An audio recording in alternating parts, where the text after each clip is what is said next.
Did you feel it? That twinge inside? For almost everyone, this is an emotional image. And considering its age, it's amazing how much power it still commands. Whether it's pride or revulsion, heritage or hate, that might depend on whether you're black or white or from the north or the south, but it's real. My name is Fry Gilliard, and as the saying goes, for me it's personal.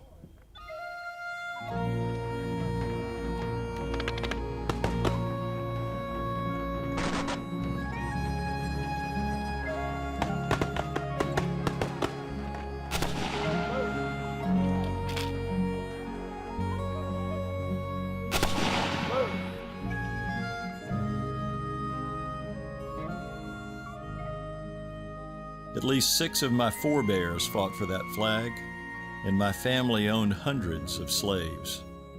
But as a writer, I've spent my life celebrating a different South and wrestling with how to reconcile the two. One of my ancestors spent the whole war fighting with that most venerated symbol of the South, Robert E. Lee, beginning at Bull Run and ending at a place in Virginia called the Wilderness.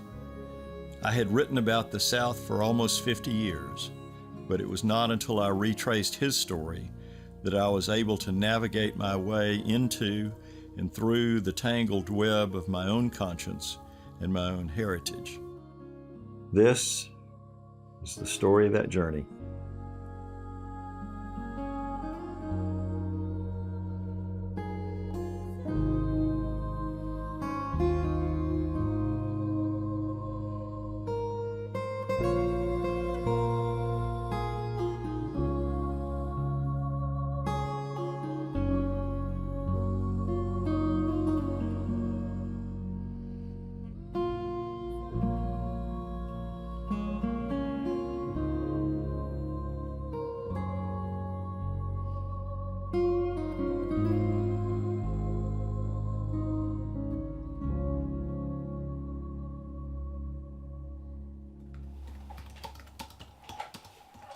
My grandfather lived to be 103.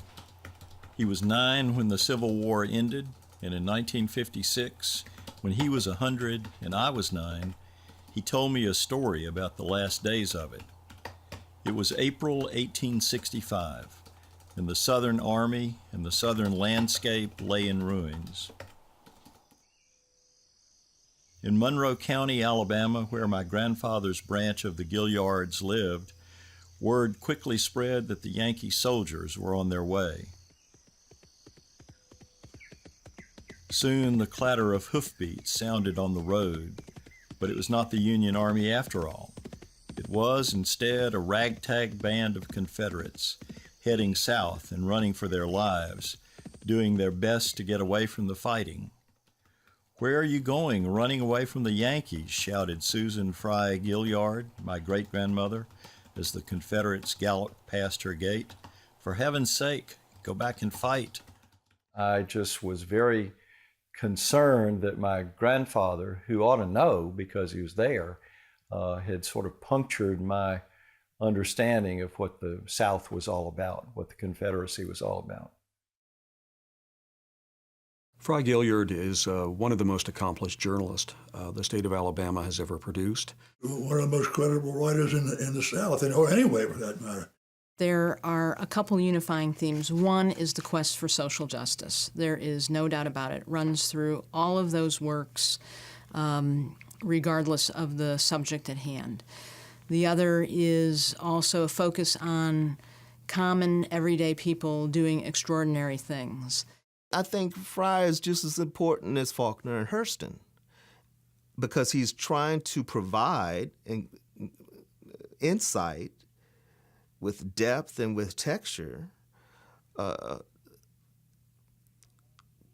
aspects to cover the Southern experience.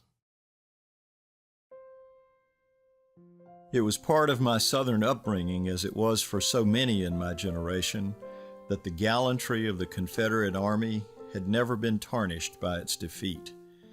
This to me was the Civil War, the cornerstone of Southern pride, personified by a string of Southern generals whose qualities of courage, were matched by their grace. I grew up in this house reading books on Jackson and Lee, the bravery of Jackson, the gentility, complexity of Lee, the brilliance of both of them as generals. They're our heroes.